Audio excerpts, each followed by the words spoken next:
Good morning. In 2004, I proposed that every country should be self reliant on agriculture domain so that that country should not go hungry. Then each country should be self reliant on space age technology as well so that we have lot of minds discussing, thinking, and creating space age technology, and human beings will be able to not only achieve sustainable goals on Mother Earth but wherever they may go. So, my two papers were accepted by UNESCO bodies, engineering bodies, of course. Mobility of engineers in the interstellar era and mobility of these best fit engineers in the interstellar era. Okay, so why it is important that we are going to see. The points I put up there at that time were that if you have the food and economic security via agriculture, then that country becomes self-reliance. They reduce the dependency on other countries. They reduce the price shocks if there are some international, uh, some miscreations are there by some countries or some places. Then it stabilizes the rural economy as well as space age economy. Then it enables, the evidence-based policies we can develop, that we have the satellite data and then we are developing the policies for agriculture as well. And you might have seen the example of China and India. India has doubled their production from almost 1.5 tons per hectare to almost 3 tons per hectare after launching the INSAT iron SAT satellites. Okay, then there is a strategic autonomy in the space as well as agriculture is there. So we hungry people cannot do the research, for example. So if we feed them well, give them better facility, infrastructure, then we shall be able to do better. And by that way, India's ISRO, US's NASA, the European Space Agency, JAXA and China Space Agency, they have been able to do better. JAXA is Japanese Space Agency. So you have, if you are self-reliant in agriculture as well as on the space, in the space, then that country, for example, ISRO has their own eyes via satellite on India and adjacent countries. And in fact, satellites can keep a track on the whole Earth. I mean, for spatial data, not for spying. I'm not saying that. We are not going to talk about the military and the classified things, because human beings trying to dominate human beings, it doesn't fit into if the human beings wants to go to moon, Mars and beyond and achieve the sustainable development goals wherever they may go, then it helps us in disaster management.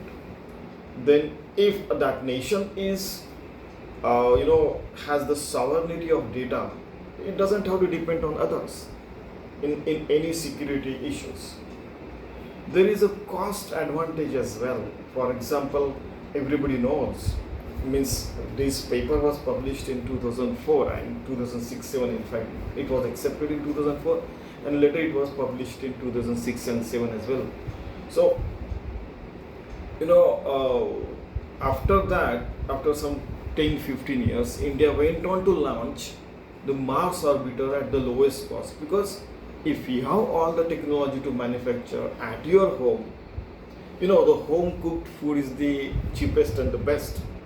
I mean, like that, we get the cost advantage. The your supply chain gets expertise right from MSME sector to the space ISRO level. You have supply chain and you have the technical expertise built up, then human resource development is there, infrastructure development is there. There are a lot of advantages are there.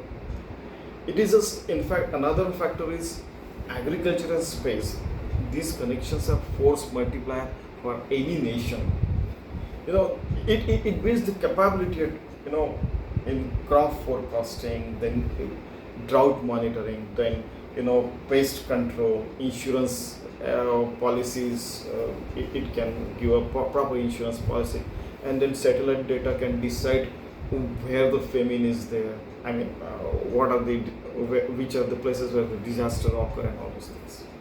Then resource efficiency is also we can achieve through this is agriculture to space technology are developed.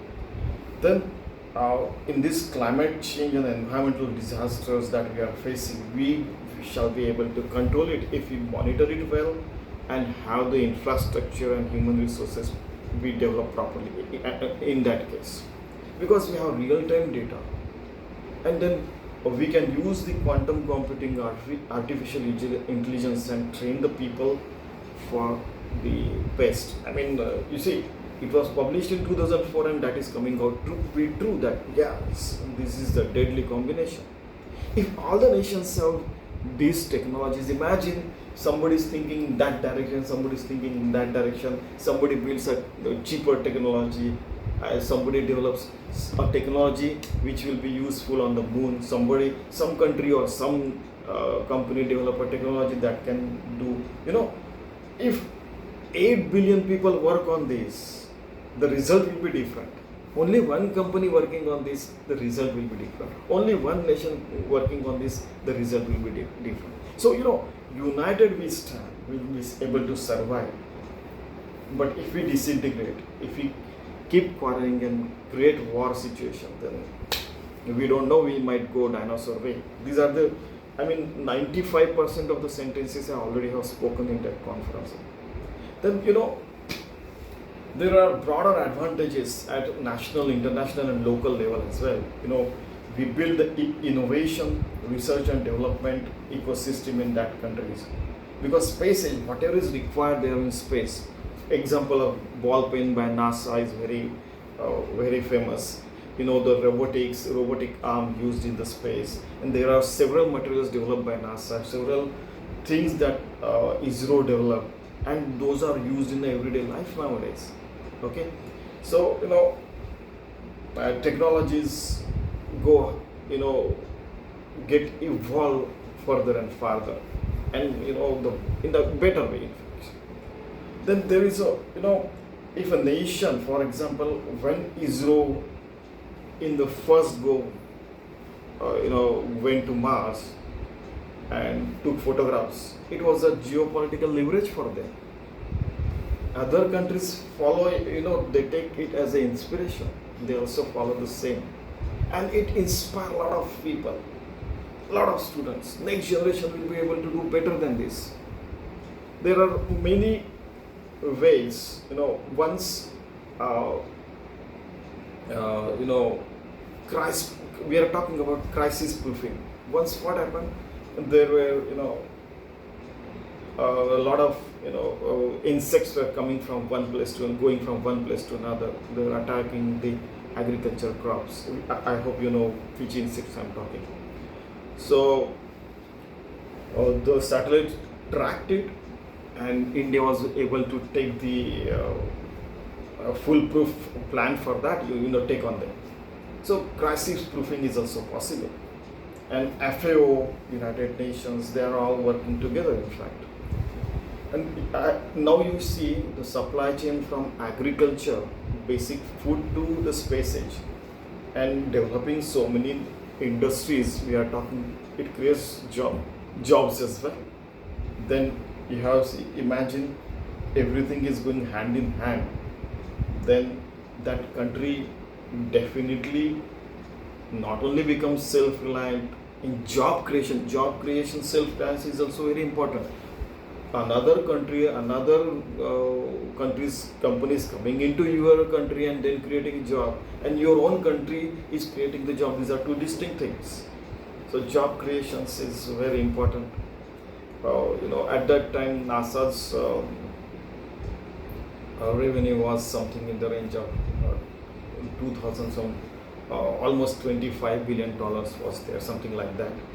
And they created jobs in the range of more than 100,000 or something like that. In Israel as well, they are creating that spillover effect is there.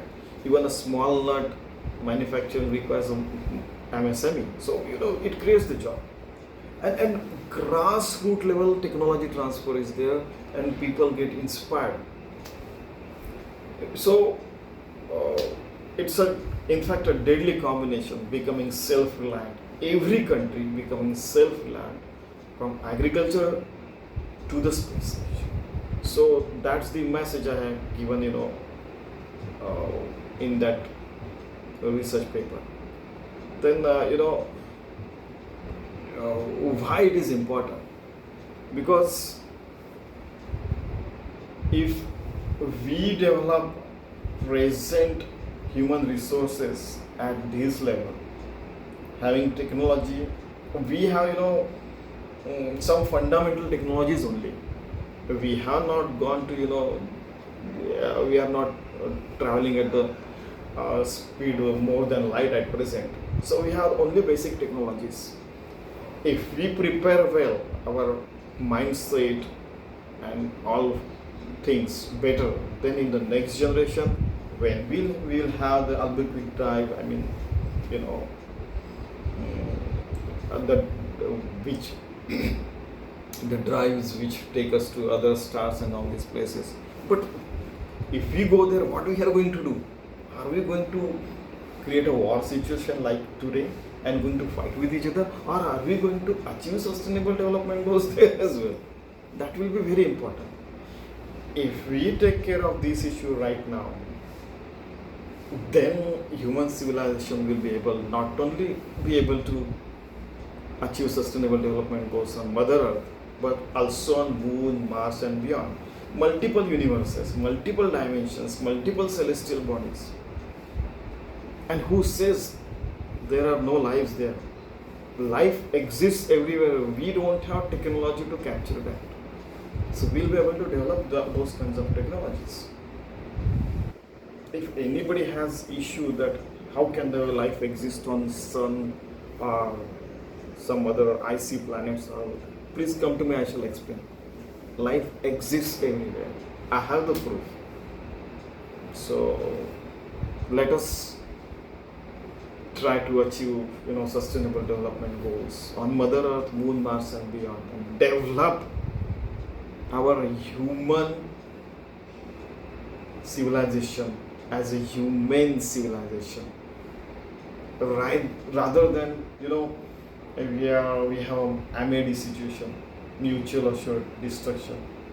We should have, self-assured sustainability. SAS. Why Star Wars is there? Why not mutual cooperation is there? Why can't we shake hand with the aliens? And they are also willing, in fact. Otherwise, they would have destroyed us by now.